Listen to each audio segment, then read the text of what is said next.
Hello everyone, in the last tutorial we have learned how you can design primer.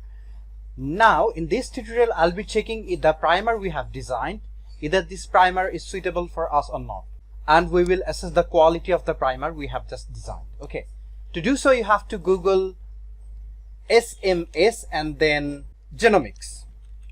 So if I type SMS genomics, then we will get the server, the sequence manipulation suite. After going to that server, at the left side, you will see PCR primer stats. Click here. And here you have to paste your primer sequence. Okay. So here I have to paste both forward and reverse primer sequence. Say the forward primer sequence is, for our case, this one. So I'm pasting it here.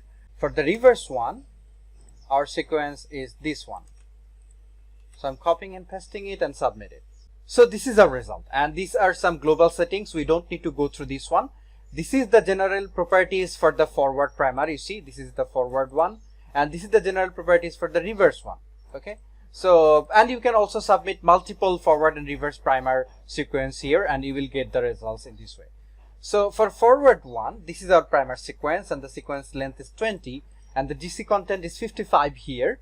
To be a good primer, a GC content of a primer should be less than 60%, and the molecular weight and other informations are there. So this is the main important part of our case. So the single base run is passed, the dinucleotide base runs is passed, the length passed, GC content passed, and the TM warning, they are showing that TM is greater than 58. So the melting temperature should be below 58. So if you know your primer, then during the design you can set the temperature like we have shown you in the previous tutorial. And the GC clamp, it has also passed, and we can see that there is some self-annealing. That means it has more than 3 bases in its self-annealing region.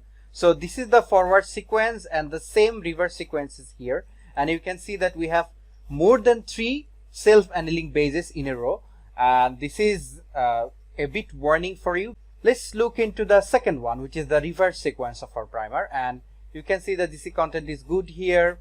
And for our case, the only thing that we are getting is the melting temperature, which is greater than 58. Like I said to you, that you can always set the melting temperature while you are designing the primer, and there won't be any hairpin loop, and there won't be any primer dimer or self-annealing. So this reverse primer is good for us.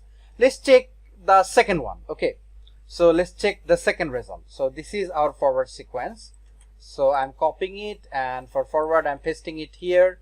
This one is the reverse primer sequence for our second primer. So I'm pasting it here and then press submit.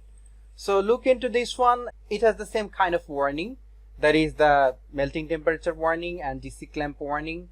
The content of G or C is more than 3 in the last 5 bases. The presence of G and C in the last 5 bases is important, because it will help your primer to get attached with the template. But if you have more than 3 G or C in the last 5 bases, which is in the 3' region, then it will increase the melting temperature, as well as it will reduce the primer specificity. We are getting a GC clamp warning, and you can see that we have 4 GC content at the last 5 bases. The ideal primer should contain 1 or 2 GC content in its last 5 bases. Okay, let's look into the second one.